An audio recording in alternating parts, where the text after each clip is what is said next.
क्रमपुर भरिसां नापरकोट थाणे जी हद कोरीवाह वटां राति देर सां नामालूम हथियारबंद अब्दुल करीम झांगवाणी खे हथियारनि जे ज़ोर ते मुबैना अगवा करे नामालूम हंधि खणी फरार थी विया।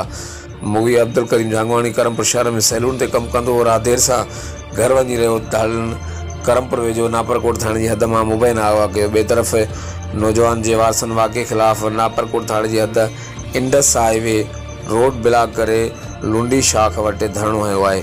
हर वक़्तु आगाह लाइ ॾिसंदा रहो जी10 वेब न्यूज़ क्रमपुर।